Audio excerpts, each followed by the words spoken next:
The desert holds many secrets.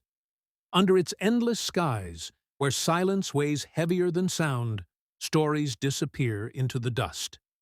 But some stories refuse to stay buried. They resurface years later, haunting, unsettling, and demanding to be told. This is one of those stories. Her name was Emily Monroe. By all accounts, she was ordinary. 23 years old, finishing her final year at university, dreaming of a future on the coast. She volunteered at the public library, enjoyed evenings with novels and poetry, and kept a close circle of friends. She was described as thoughtful, gentle, and always reliable. On the evening of April 9, 1994, Emily told her younger brother that she was going to the corner gas station to use the payphone. At the time, their family home didn't have a working line, so the explanation made sense. She left carrying only a light jacket and her wallet. That was the last time her family saw her. When Emily didn't return home that night, her mother assumed she had gone to stay with a friend. By morning, worry crept in. By evening, panic set in. The following day, her family filed a missing persons report. Police took the details, noted them down, and assured the family they would look into it. But there was one strange fact in the very beginning.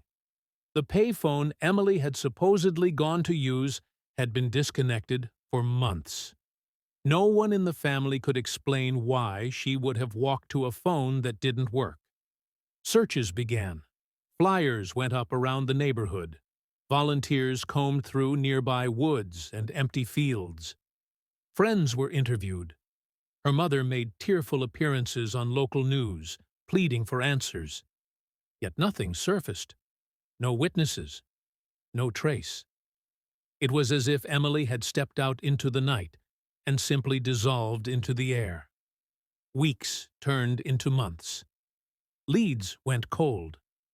The case began to wither under the weight of neglect. But not everyone was willing to let it die. A young officer named David Harrow had joined the department only months before Emily's disappearance. He was new, untested, still clinging to the belief that truth could always be uncovered if one only looked hard enough. Something about Emily's case unsettled him deeply. Unlike his superiors, he couldn't dismiss it as just another disappearance. Harrow began keeping his own records.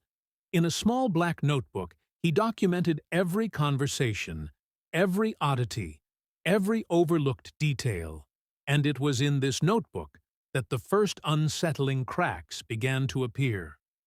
A neighbor, for example, reported seeing a black sedan parked near the gas station the night Emily vanished.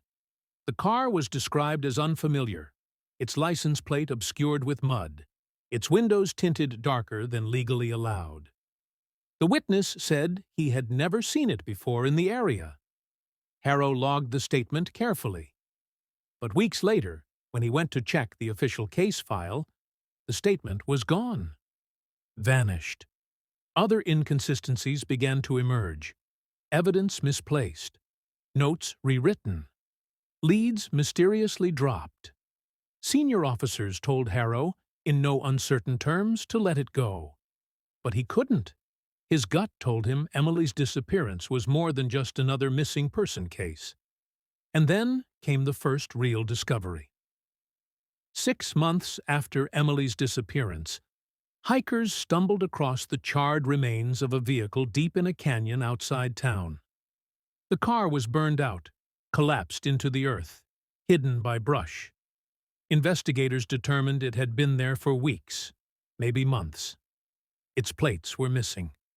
The fire appeared deliberate, controlled, leaving the surrounding trees and brush untouched. In the back seat, half melted into the upholstery, was a scrap of fabric. It matched the jacket Emily had been wearing the night she vanished. The discovery should have changed everything. But instead, the official report dismissed it as an unrelated incident.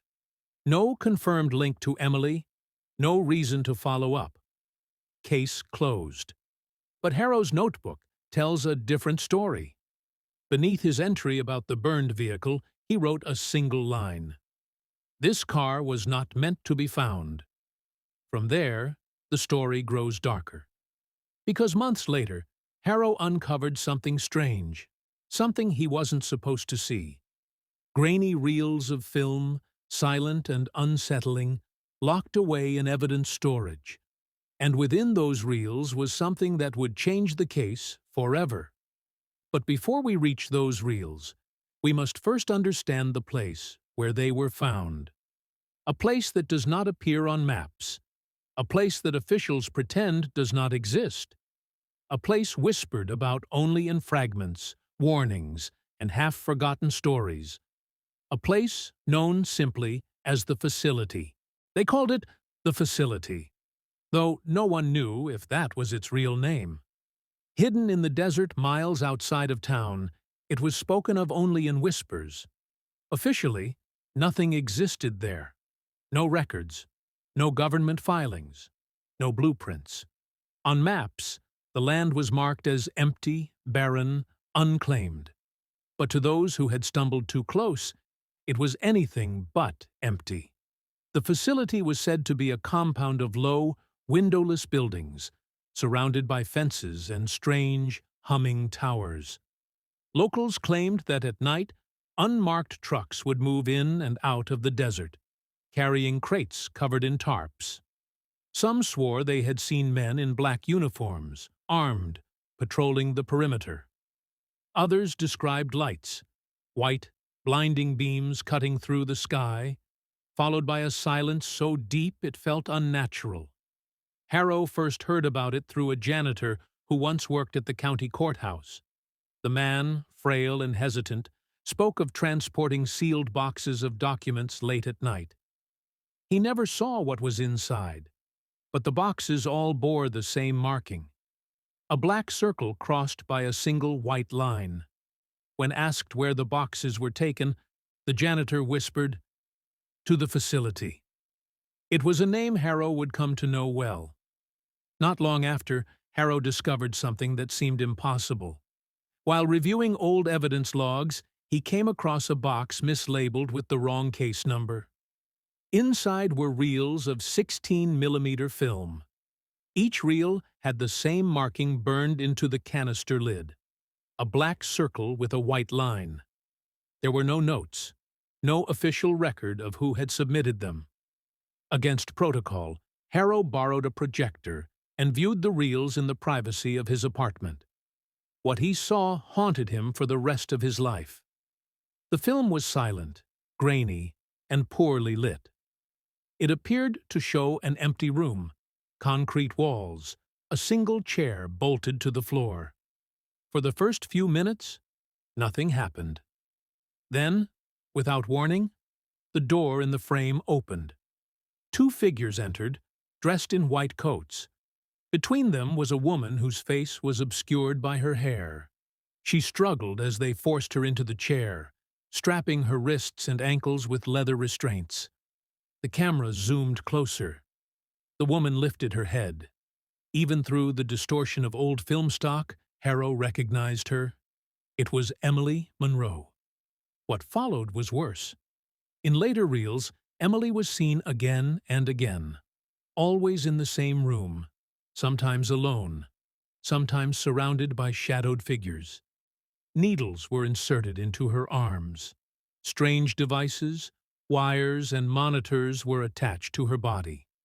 At one point, the reel showed her screaming, though the silence of the film turned her cries into a grotesque pantomime. Her movements grew weaker as the reels went on. In the final strip of footage, she sat motionless, her head slumped to one side. Then the reel abruptly ended. Harrow wrote in his notebook that the discovery left him shaken. He could no longer tell if he was investigating a missing persons case or stumbling into something far larger, something powerful enough to erase records, intimidate witnesses, and destroy evidence. He attempted to submit the reels into evidence. The very next day, his apartment was broken into. The projector was gone. The reels were gone. His notebook was untouched, but his desk drawer was left open as if someone had been reading through it. That night, Harrow began receiving phone calls again. Long pauses, steady breathing. Sometimes faint whispers he couldn't make out. He believed he was being followed. And then, one evening, he returned home to find a single object placed carefully on his kitchen table. A photograph. It was Emily, or at least, someone who looked like her. The picture was blurred, taken from a distance, as though through a telephoto lens. She was standing outside a grocery store in a town miles away. Alive. But the photo was dated 3 years after her disappearance. The photograph changed everything. For months, Harrow had been following a trail that pointed only to one conclusion: that Emily Monroe was gone, taken, silenced. Yet here was an image suggesting otherwise. She was alive, but if that were true, then where had she been? And who had been keeping her? Harrow traced the photo to a small town nearly 200 miles away. He drove there on his own, unpaid, unrecognized by his department. He showed the picture to locals, asking if anyone had seen the woman. Most shook their heads. A few hesitated, saying she looked familiar, though none could confirm where or when. At a diner on the edge of town, a waitress pulled him aside. She whispered that she remembered a young woman who looked exactly like the one in the photo. She had come in late at night with 2 men, both silent, both watchful. The woman didn't order. She just sat there, hands folded, eyes down. The men paid in cash and left quickly. The waitress remembered because she had never seen anyone look so hollow. Harrow pressed for details. What car were they driving? Where did they go? But the waitress froze. Her eyes flicked to the door, then back at him. She shook her head and walked away without another word. Harrow didn't need to push further. He knew fear when he saw it. Back in his notebook, he wrote, "Emily is alive, but she is not free." The deeper he went, the stranger the connections became. Harrow uncovered property records showing that the desert land surrounding the facility had been purchased under shell companies that led nowhere. He discovered that several other missing person cases in the region, going back decades, had eerie similarities to Emily's. Young, healthy individuals who vanished without explanation, their investigations stifled, their families left in confusion. But the most disturbing discovery came from an old colleague who, late one night, handed Harrow a sealed envelope. Inside were photocopies of internal memos. They referenced a project codenamed Erebus. The language was clinical, detached, but one phrase stood out. Subject viability must be preserved at all costs. Psychological thresholds are to be pushed until total compliance is achieved. There were dates, names, and in one of the documents, Emily Monroe's case number was listed. If the memos were real, Emily hadn't simply been abducted. She had been chosen. Harrow's notes grew darker after that. He wrote of cars following him for miles, of unfamiliar figures waiting outside his apartment, of colleagues who suddenly refused to speak with him. He began hiding copies of his notes in safe places around town, convinced his life was now in danger. And then, just as abruptly as it had begun, the trail went cold. In late 1998, 4 years after Emily's disappearance, Officer David Harrow himself vanished. He failed to show up for his shift. His apartment was found unlocked, his belongings undisturbed, his notebook gone.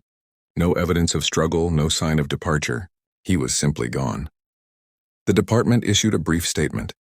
Officer Harrow is presumed to have left voluntarily due to personal stress. The case was closed, but his disappearance only added fuel to the whispers. Some said he had gotten too close to the truth. Others claimed he had been taken into the facility himself, erased like the people he had tried to protect. Years later, fragments of his notebook surfaced in the hands of a private collector. Pages torn, water-stained, incomplete, but enough remained to confirm the path he had walked. The black sedan, the burned car, the reels of film, the photograph of Emily, and the memos about Project Erebus. And one final note scribbled in hurried handwriting, almost illegible at the bottom of a page. "If I disappear, it means I found it. The facility is real. After Harrow's disappearance, the case of Emily Monroe seemed to vanish with him. Official files collected dust, media interest faded, and her name became just another entry in a list of the missing. But for the families who had lost loved ones under similar circumstances, the silence was unbearable. They began to form their own networks, exchanging stories, comparing dates, connecting patterns. One such group called themselves the Vigil. Composed of parents, siblings, and friends of the vanished, they met in basements, libraries, and rented halls. Through them, fragments of Harrow's notes continued to circulate. Pages smuggled out of evidence lockers, photocopies mailed anonymously, whispers of sightings that were never reported publicly. It was within these meetings that a disturbing realization began to take shape. Emily's case wasn't isolated. There were dozens of others. A teenage boy in Nevada, a nurse in Arizona, a truck driver in New Mexico, all gone under circumstances eerily similar to hers. The same vague police responses, the same erasure of evidence, the same shadows on the periphery. And then one night, the Vigil received a package with no return address. Inside was a VHS tape. The label bore only a date, June 17th, 1997. The tape was shaky, handheld footage recorded in near darkness. At first, nothing was visible except sand and scrub brush. Then in the distance, the camera caught faint lights, white piercing beams stretching skyward. As the cameraman drew closer, low structures emerged, square and windowless, just as Harrow had described. Figures moved near the perimeter, though their shapes were indistinct. A strange hum filled the audio, low and vibrating, almost mechanical. And then the camera shifted. A woman appeared in the frame, thin, pale, her movement slow, almost unnatural. The cameraman whispered a single word, "Emily." The image lasted only a few seconds before the camera jolted violently. Shouts rang out. The feed cut to static. The Vigil passed the tape among themselves, uncertain whether to release it. Some argued it was proof at last, undeniable evidence of the facility. Others feared it was bait, a trap designed to draw them out. In the end, the tape disappeared, just like the reels Harrow had once uncovered. Still, rumors spread. Truck drivers claimed to see convoys at night, vans with blacked-out windows traveling desert highways in silence. Locals spoke of power outages that coincided with flashes of light from the horizon. One rancher swore he had found a shallow grave filled not with bodies but with rows of unmarked metal canisters. The government, of course, denied everything. Journalists who pursued the story found themselves reassigned, threatened, or suddenly discredited. The Vigil's meetings grew smaller, members frightened into silence or mysteriously moving away. But one question continued to haunt them. If Emily was alive, why was she kept? What was being done to her and to others like her? The fragments of Project Erebus suggested the answer. The language of the memos hinted at something far beyond ordinary experimentation. Psychological thresholds, total compliance, and subject viability. These were not the words of medical research. They were the language of control. Whatever the facility was doing, it wasn't about healing. It was about breaking. And so the legend of Emily Monroe transformed. She was no longer just a missing person. She became a symbol. The face of a secret no one dared to name aloud. A story told in hushed tones by those who feared they might be next. But the story doesn't end there, because nearly 2 decades later, new evidence emerged.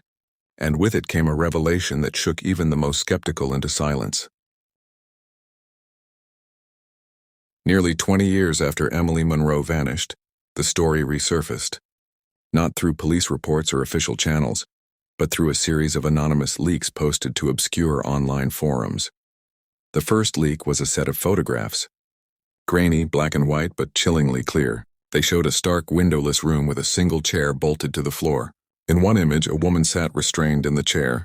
Her face was partially obscured, but her posture, her build, even the shape of her hair matched Emily. The second leak was worse. It was an audio file, distorted, filled with static. Voices echoed faintly in the background, speaking in clipped, clinical tones. The phrases were chillingly familiar. Threshold not yet reached. Administer another dose? Subject viability remains high. And then, beneath the static, a scream. Muffled, but human. The leak spread quickly before being scrubbed from the internet.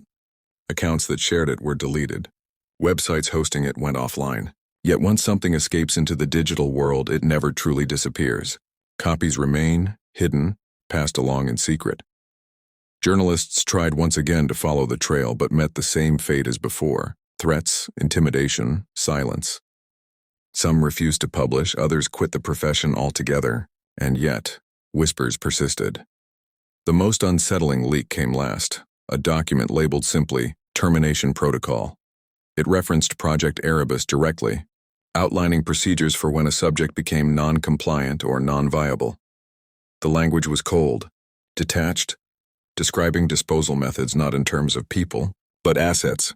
Among the list of case numbers, one appeared again and again: Emily Monroe.